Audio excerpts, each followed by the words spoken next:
Fire away, Sheila, the second question. Do we begin to transform as soon as we have received God's love? If so, do we appear different to the other spirits who have not and are in the same sphere up until the sixth? Yes. Now you also put in there about the seventh sphere and things, so I'll answer those questions too. So you don't have to shorten your questions. I'm fine to. I didn't write that bit down. Actually, oh, you didn't. Do we begin to transform as soon as we receive God's love, or is it just when we move to the seventh sphere that we begin to transform? Obviously, the moment you receive God's love, you are beginning to transform. God's love is a new substance that doesn't exist within your soul. It automatically, as soon as you receive it, and you remember you can receive it from any condition, from a hellish condition through to any condition.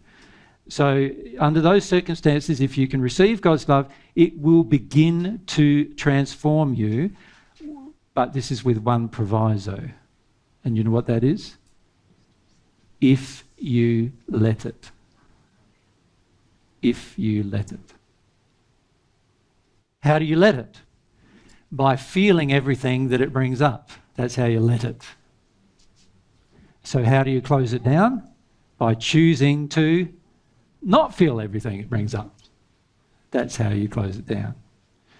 So the reality is there are many people who receive a bit of God's love. It starts triggering them emotionally, and they, due to their beliefs about emotions and other things like that, they shut down the emotional experience. Although they've received some of God's love, they are not letting it do its transformational work. They are using their will to shut down the natural process of the soul to transform. So that soul will be stuck, not receiving any more divine love until they let it do its previous work that it came into the soul to do. Does that make sense? Yeah. And so your will is still involved. You have control over the energy systems of your own soul. So God's love enters your soul. It starts the transformational process of the soul. But if you don't let it do its work, and one big way I notice most people not letting it do its work is they do not act in harmony with the truth of it. So what they do is the love in them now says, do this, and they go, no, I'm not going to do that.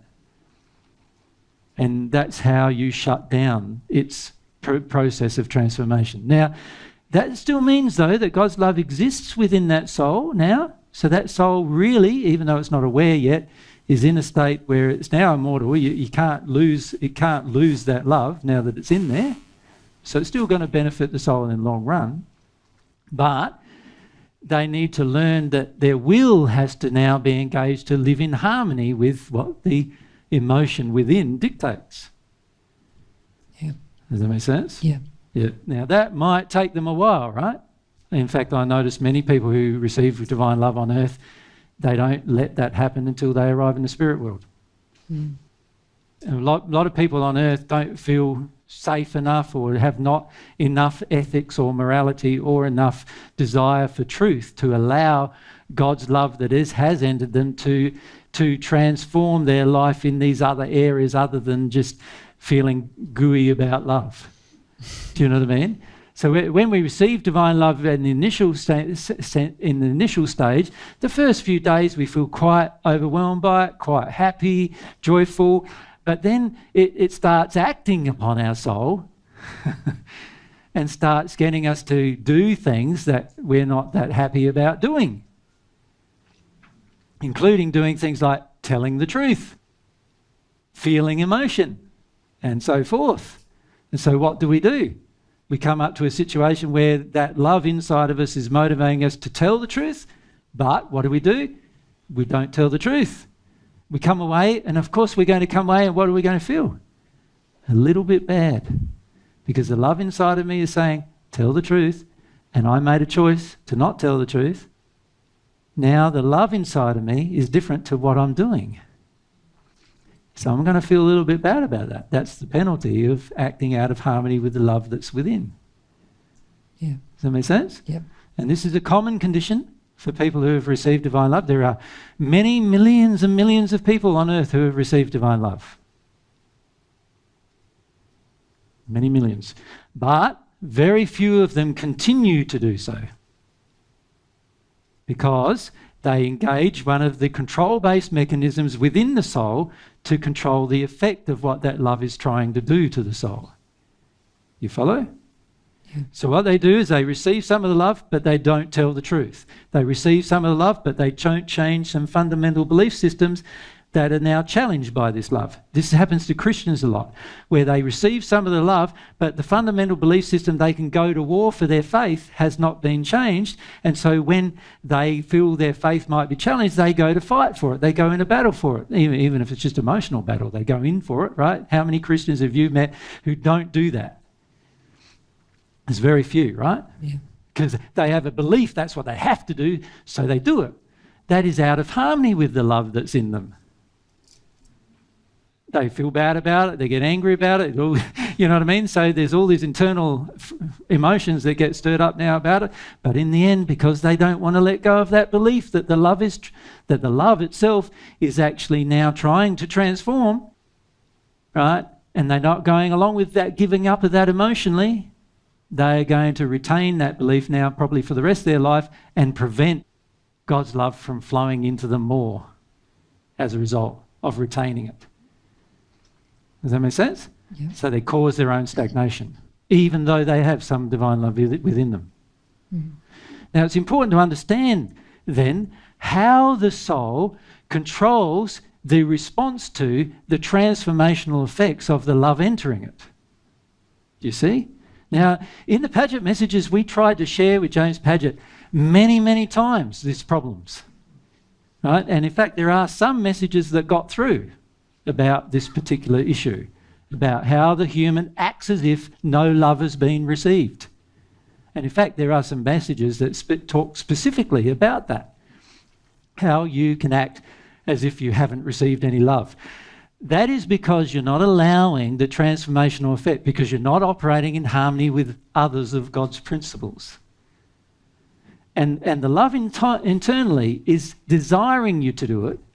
And so every time you don't do it, you feel a little bit bad about it. Mm. Right? And depending on how much love you received, you'll feel a little bit or more. And if you received a lot of love, you'll feel a lot bad about it. Yeah. Does that make sense? Mm. It just depends on how much love you've actually received and how much you're working out of harmony with that love as to how bad you're going to feel. So it is possible actually to receive God's love and then feel bad, because you're acting or choosing to make decisions and choices to sin that is now opposite to the love that you've actually received. Mm. Mm. Important to understand that fundamental problem. So I like the question, Shula, because it's sort of like, do we begin to transform as soon as we receive God's love? Yes. How we continue to transform is the question. Yeah. And to do that, we must learn to act in harmony with what that love demands of us. Right. And when I say demands of us, it sort of motivates us more than demands. You understand? Yeah. And in the Paget messages, we did use the term demands, but it's more like a motivation. It feels like the internal motivation is do this, and you're going, no, I don't want to do it. You might be afraid, or you might honour your fear, or you might, feel that you might get in trouble, or you might have other emotional reasons why you refuse.